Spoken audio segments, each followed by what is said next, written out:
Knowing. Have anyone either seen or heard about Martin Scorsese's film, A Shine a Light? That was a documentary on the Stones.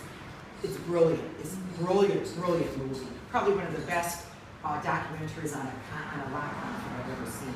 So it begins with that movie. The Talent of Knowing.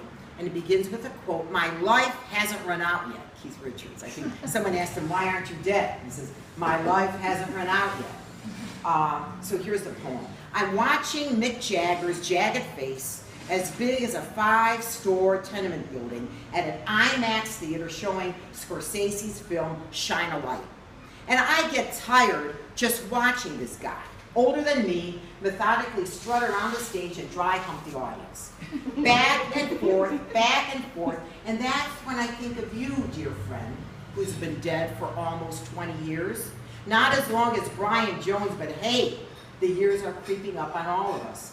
And I remember your bigger-than-life-size poster of Mick by your bed, his thin, tense body on stage, wrapped in sweat, almost nothing else. You envied that look of defiance, the petulant lips, blasted, you can't always get what you want, so loud you swore the vinyl almost buckled from the sound waves." Here's the song, but I'm not going to sing it. "I saw her today at the reception, and her glass was a bleeding man. She was practiced at the art of deception. I could tell by her blood-stained hands."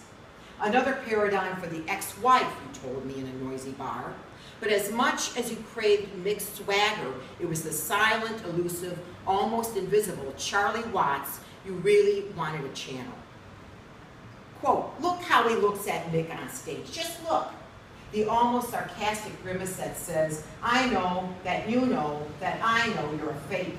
Nothing more than a bloke who let his classes at the London School of Economics get to his head. And now look at you. You're nothing but fucking Mick Jagger, that's all." That's what you tell me Charlie Watts is really thinking when he's banging on the drums, sitting there, lips pursed behind Mick and the boys. When Scorsese's movie cuts from the 2006 concert stage to old black and white film clips of the Stones in their early days, it's the interview with the young Charlie Watts that I know you'd love. When asked what he'd do if he wasn't in the band, he said he'd be a designer. Not an artist, a designer, because he's not versed in the talent of knowing. A polite way to say a failure of the intellect, a failure of the imagination.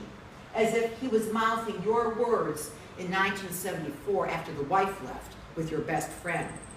How could I not see it coming? How did I miss that? I must be totally devoid of any ideas. Jagger's poster, your only bedtime companion, the black neighbors in the upstairs apartment pounding on their floor, your ceiling almost keeping rhythm with Charlie yelling, "Turn off that lousy white music, white boy. It's crazy." You couldn't turn it off then, and you couldn't turn it off now.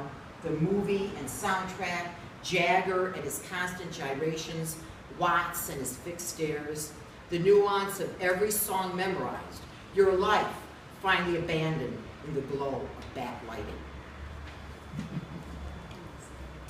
My